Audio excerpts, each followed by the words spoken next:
أهلا بكم أبنائي وبناتي الطلاب في الوحدة التانية والتالتة للصف الثاني التجاري والسياحة والفنادق. بعتذر على التأخير معاكم معلم أول لغة إنجليزية أحمد مصطفى القاضي. هنبتدي بيونت 2 money. هنبدأ بكلمة atmosphere atmosphere غلاف جوي. salary مرتب. wages أجور. find out يكتشف. spend ينفق. foreign currency عملة أجنبية. diary مذكرة. record يسجل. supplier مورد. contain يحتوي. instead of بدلا من. advice نصيحة. advice ينصح. electricity bill فاتورة الكهرباء. hairdresser كوافير سيدات. barber حلاق رجالي. row صف. interest فائدة. accounts department قسم الحسابات. bank account حساب بنكي أو حساب مصرفي. هنبدأ في الوحدة دي إن شاء الله بالساعة. إزاي نقدر نقول الساعة؟ في عندنا طريقتين نقول بيهم الساعة، بس الأول عاوزين نعرف كام كلمة كده ونحفظهم. past ليوي. quarter ربع. half نص. و2 إلا. يبقى past ليوي، quarter ربع، half نص، و2 يعني إلا. المقصود بربع اللي هي 15 دقيقة، المقصود بنص اللي هي 30 دقيقة. فأول طريقة بنقول الساعة زي ما هي بدون أي كلمة إضافية، وما نقولش كلمة o'clock. إزاي؟ لما تكون الساعة 6 هقول it's 6 إنها السادسة. طب هنا مكتوب 6 و15 يعني 6 وربع، فنقول 6:15 6:15 اللي هي مقصود بيها 6 وربع. طب 6 ونص 6:30 6:30 اللي هي 6 ونص. طب 5:45 بتاعت زي ما هي 5:45 الطريقة دي نادر جدا جدا انها تيجي في الامتحان. الطريقة المعتادة اللي بتيجي في الامتحان اللي بستخدم فيها باست وتو وكوارتر وهاف. باست يعني وي، وتو يعني إلا، وكوارتر ربع، وهاف يعني نص. أهو هنا 6 وربع قلنا إيه؟ It's quarter past 6. طب كده أنا عملت إيه؟ ابتديت بدقايق وبعد كده الساعات. يبقى الطريقة اللي نقول بيها الساعة ببتدي بدقايق وبعد كده الساعات. فهنا دقايق كانت 15 دي مقصود بيها ربع، وربع يعني كوارتر. طب وي يعني ايه؟ قلنا باست. و6 يعني ايه؟ 6. فلما اجي اقول 6 وربع تبقى كوارتر باست 6. طب 45 دقيقة دي المقصود بيها 6 إلا ربع. 6 إلا ربع يبقى كوارتر تو 6. طب عملنا ايه؟ الدقايق هنا 15 ربع يبقى كوارتر.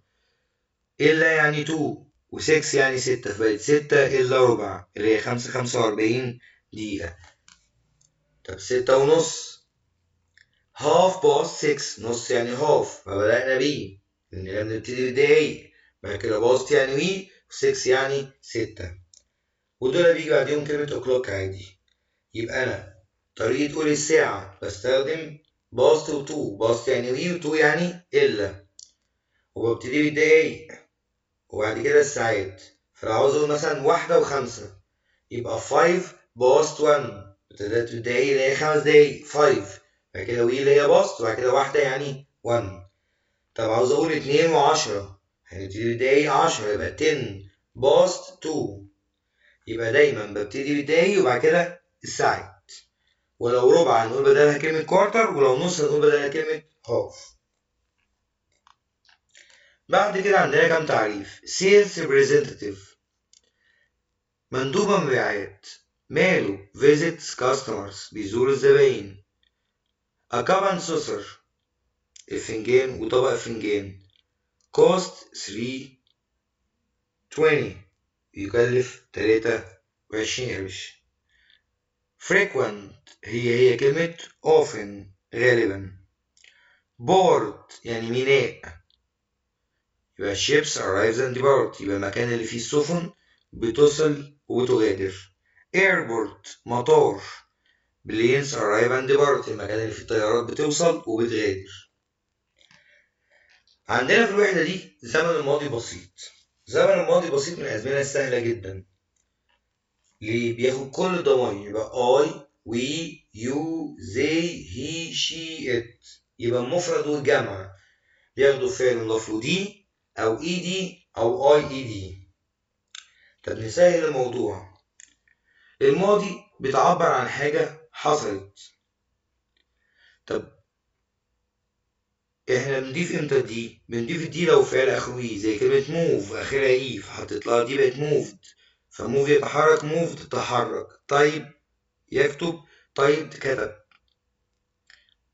بس هنا مقصود بيه يكتب على الكيبورد. ووش يغسل. هنا مفيش اخر فعل اي فهحط له اي دي يبقى لو لقينا دي لو لقينا اي هحط دي.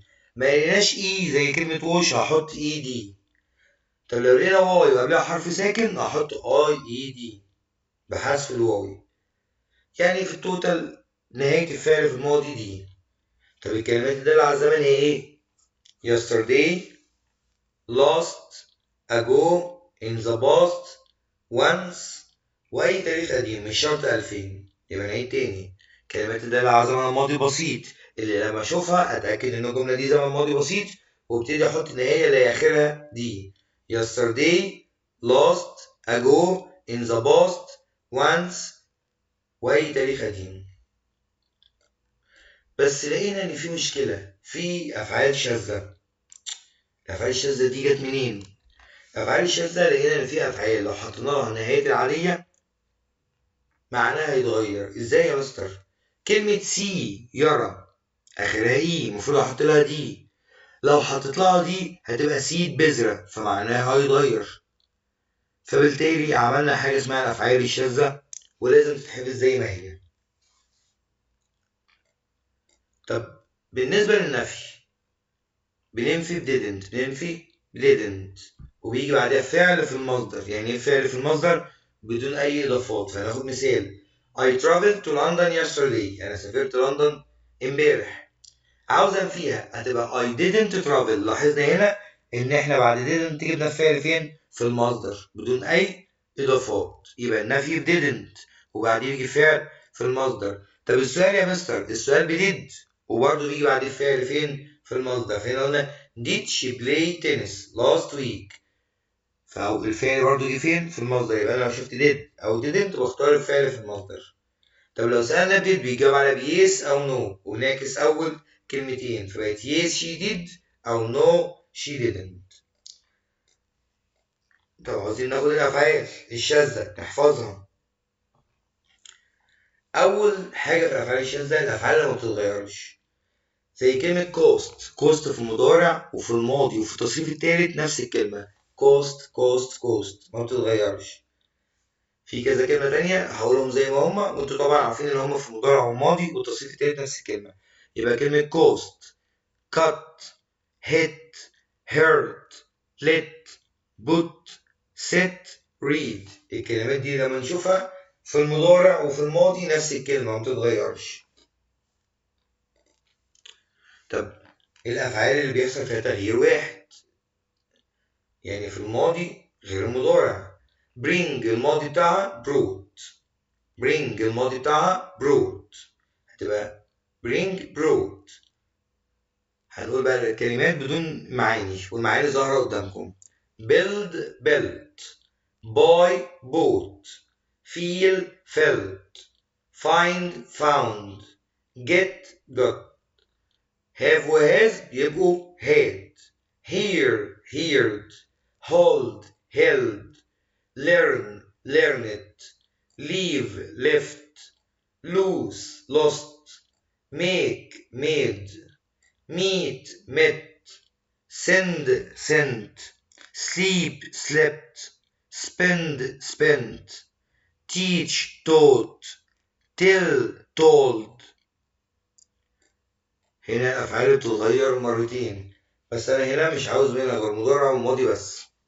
am is are في الماضي هتبقوا was were, become became, begin began, break broke, choose chose, come came, do did, drink drank, eat ate, forget forgot, give gave, go went, grow grew, know knew, ring rang, run ran, see saw, sing sang, speak spoke, steal stole, swim swam, take took, write wrote, fall fell.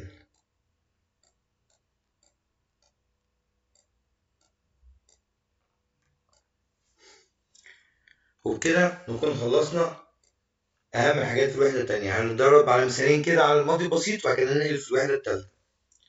2 days ago، كلمة ago كلمة دالة على زمن ماضي بسيط. my mother، هنا الفعل في الماضي came، come الماضي بتاعها came.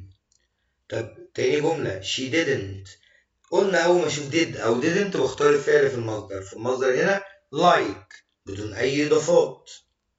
طب رقم 3 last week my sister، الماضي بتاع get got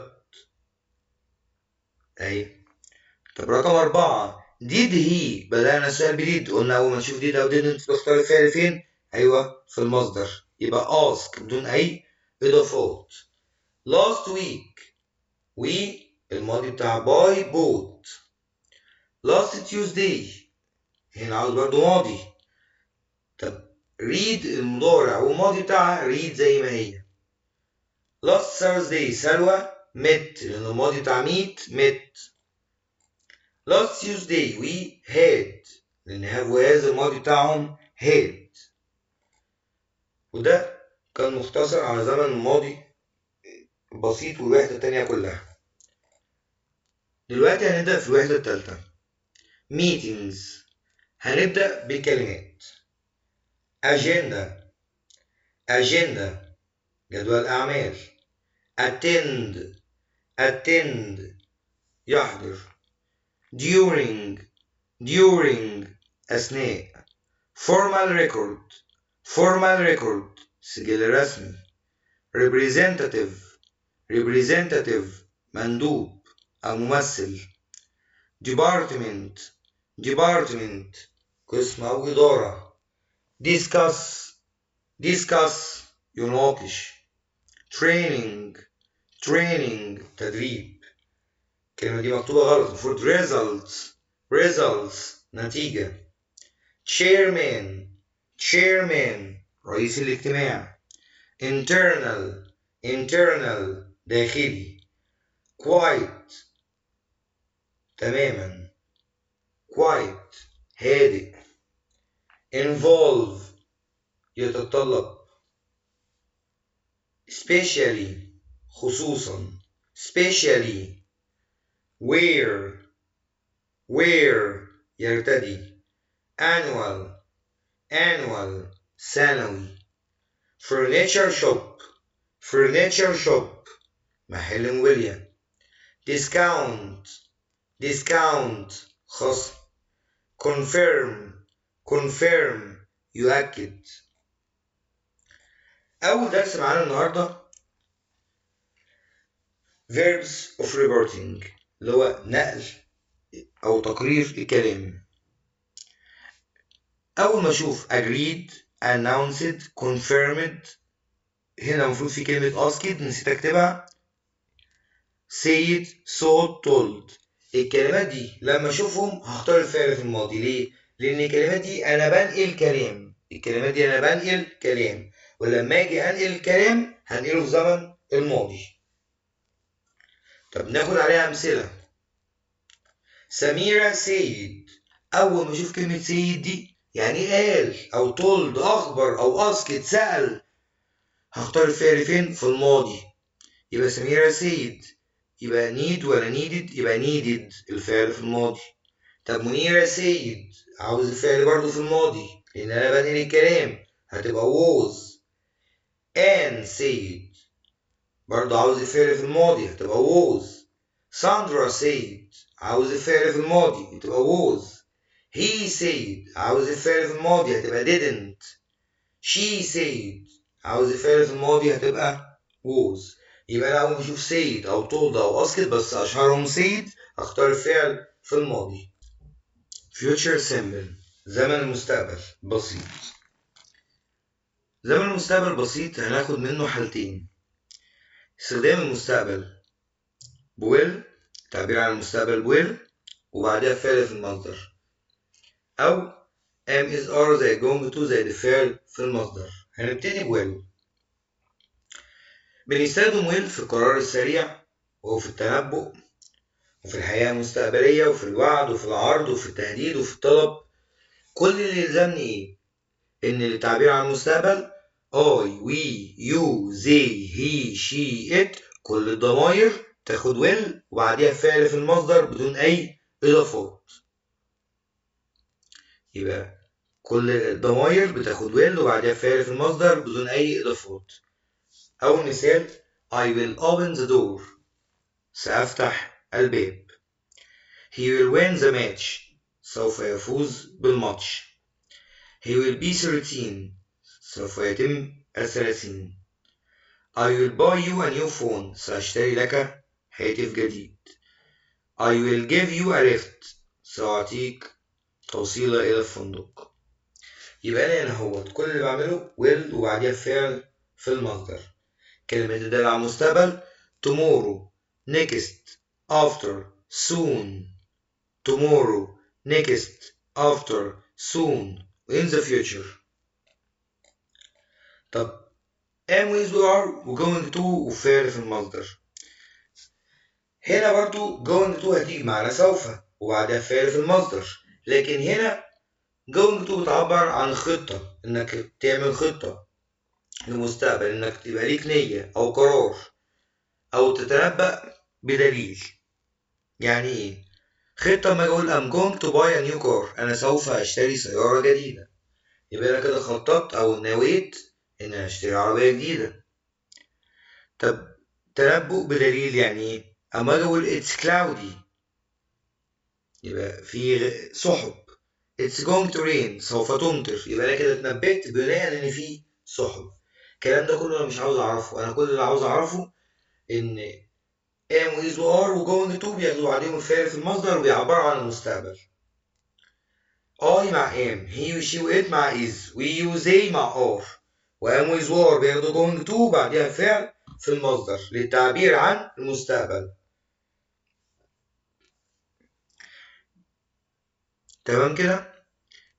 كلمات الدالة decision plan intention decide planned intend. ناخد الكام سؤال دول عشان مهمين. An not meeting is a meeting that is held every year. يبقى annual meeting الجملة دي مهمة.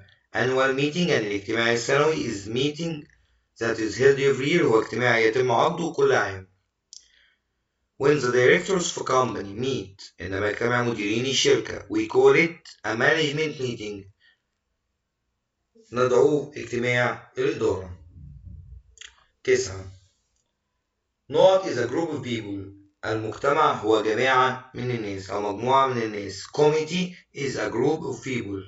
Committee is a group of people. يبقى 7 و8 و9 دول مهمين بالنسبة لي. وبكده أكون نهيت يونت 3. أتمنى أن أكون ما كنتش سريع في الشرح، أنا بحاول على قد ما أقدر أخليه ملخص عشان الناس تذاكر.